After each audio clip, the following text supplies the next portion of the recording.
fantastic lawyer. She's a first-time MP. But let me begin by asking you, Didi, what did you find easier, speaking in front of a judge in court or speaking in parliament, Speaker साहब के सामने? मुझे लगता है देवतुल्य मतदाता की कचहरी किसी भी दिन ज्यादा मुश्किल होती है। जब आप कचहरी जाते हो एक सर्टेन अमाउंट ऑफ सर्टेनिटी होती है कि आप कानून के दायरे में रहेंगे, लेकिन हाँ, जब आप जनता की अदालत में जाते हैं तो देवतुल्य मतदाता के समक्ष नतमस्तक होना वो ज्यादा महत्वपूर्ण भी है और ज्यादा क्लिष्ट भी। आज हमारे कॉन्क्लेव का नाम राइजिंग भारत है, और जब हम राइजिंग भारत की बात करते हैं, we all look at our M.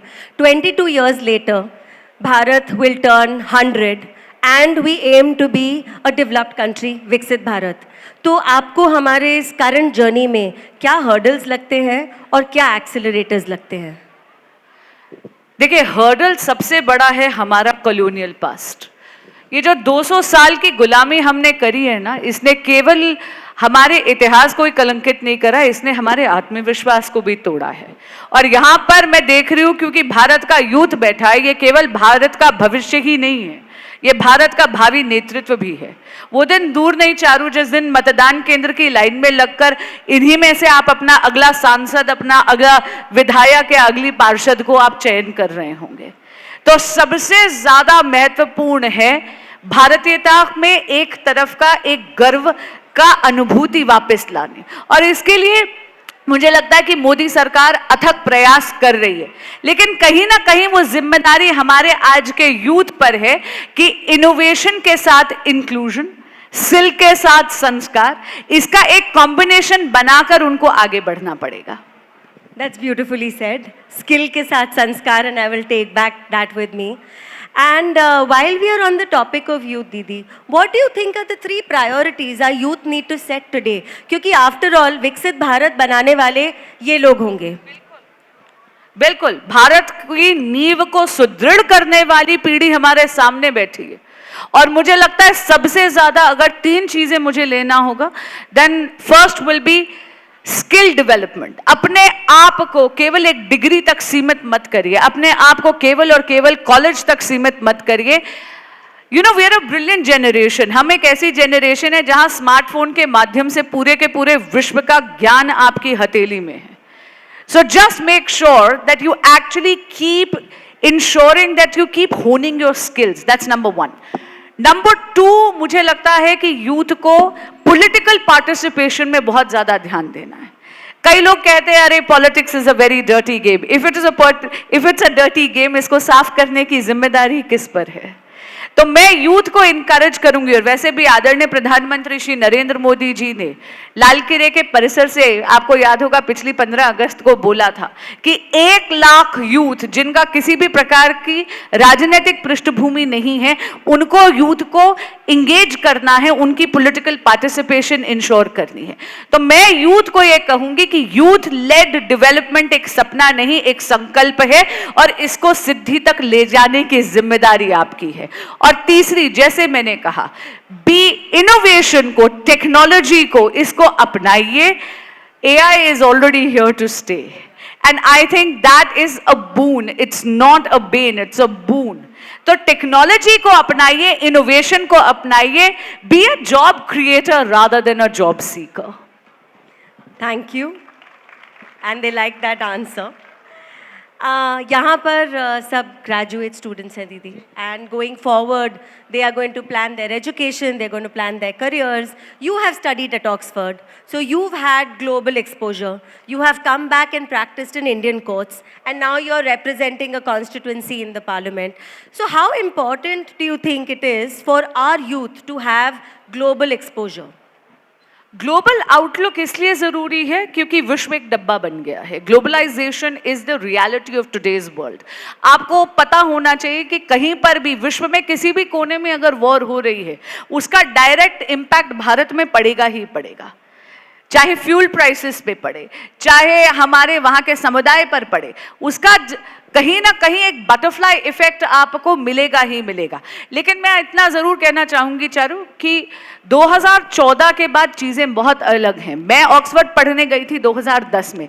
अब ये जो नया भारत है, इसमें बच्चों को ग्लोबल आउटलुक की जरूरत है, ग्लोबल एक्सपोजर की स्याही जरूरत है, लेकिन एनईपी, ये जो हमारी न्यू एजुकेशन पॉलिसी 2020 आई है, उसने ये सुनिश्चित कर दिया कि बच्चों पे एक अनिवार्यता नहीं है बाहर की, विदेश की यूनिवर्सिटी में जाकर पढ़ने की। अब बहुत सारी बाहर की यूनिवर्सिटीज भारत आ रही हैं and that's going to be a game changer for the next G generation. बिल्कुल, it's going to be a game changer. और एक और जो करिकुलम में आप डिफरेंस देखेंगे, शायद इस जनरेशन से जो अगली, इनके बाद जो अगला बैच है, आपको याद होगा स्कूल्स में हमेशा स्ट्रीम्स हुआ करती थी, science, humanities and PCM, PCB. लेकिन अब एक होलिस्टिक अप्रोच के साथ न्यू एजुकेशन पॉलिसी आई है, जहां पर एक बुके बना सकते हैं, अपनी रुचि के सब्जेक्ट्स आप चूज करके एक होलिस्टिक डेवलपमेंट कर सकते हैं। And because you're talking about policies, let's expand a little bit more on that. And I like to ask this. In the last couple of years, what policy has been your favorite when it comes to creating lasting change for India? आप one favorite policy, एक ही बताना. एक ही बताऊंगी, then अच्छा, ठीक है. I would say India's mission AI. Okay. I think the way India is actually becoming, and Stanford University का जो AI aspect है, उन्होंने भारत को एक ग्लोबल लीडर की तरह देखा भी है। भारत जिस तरीके से तकनीक को अपना रहा है, AI की तरफ बढ़ रहा है, और स्टार्टअप का जो आप इम्पैक्ट देख रहे हैं, we are the third largest startup ecosystem in the world. And I think that itself is a huge game changer, especially for the youth of the country. Legal awareness in India is still fairly low. We still talk about rights and duties. हम तो वहीं पर अभी discuss कर रहे हैं. Legal awareness तक हम आ नहीं पाए हैं. स्कूल में बच्चे लॉ पढ़ते नहीं हैं.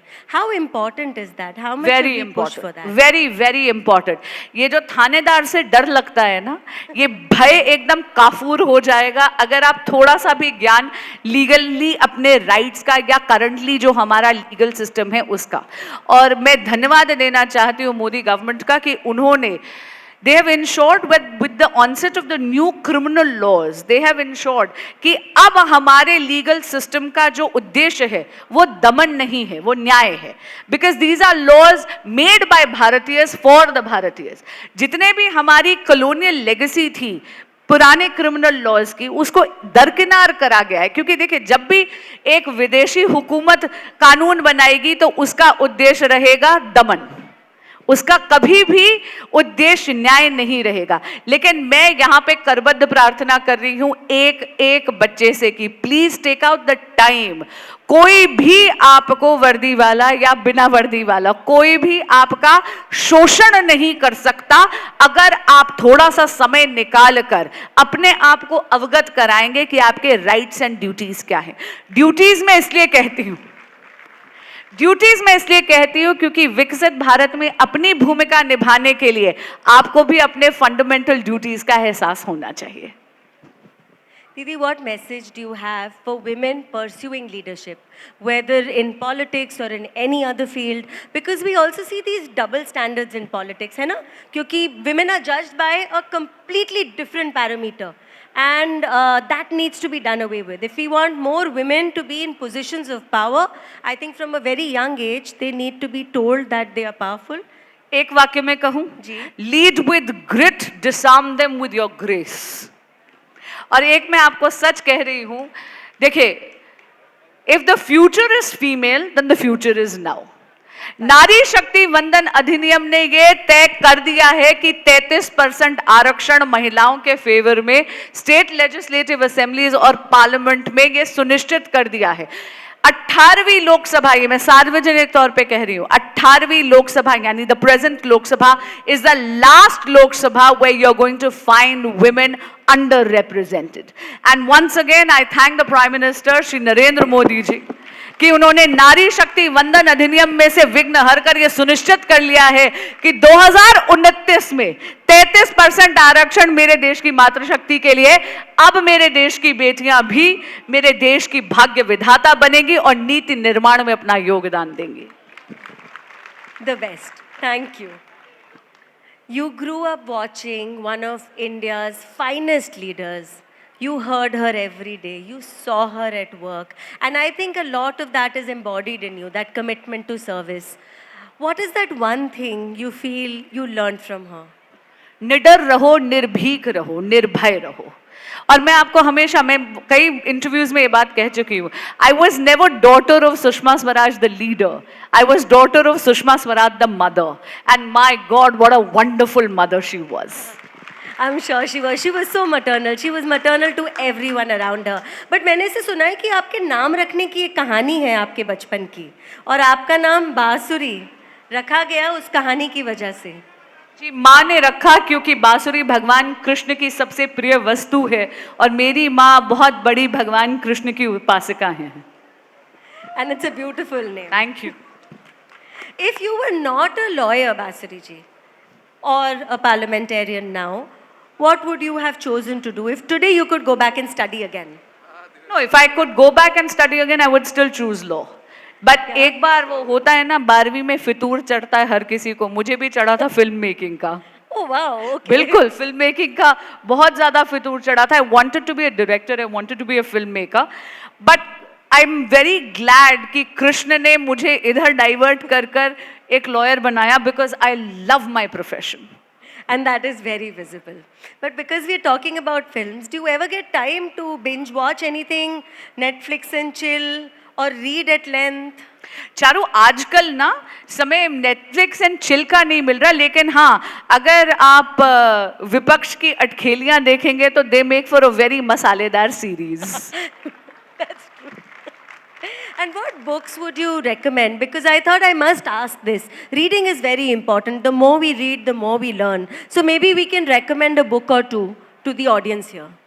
सो मैं अभी एक्चुअली पढ़ रही हूँ, I am re reading a book, it's called Gita Prerna by Gyanananda Maharaj ji. उसमें श्रीमद् भगवत गीता जी का पूरा सार बहुत ही प्रैक्टिकल तरीके से उन्होंने बताया है, उसकी व्याख्या करी है।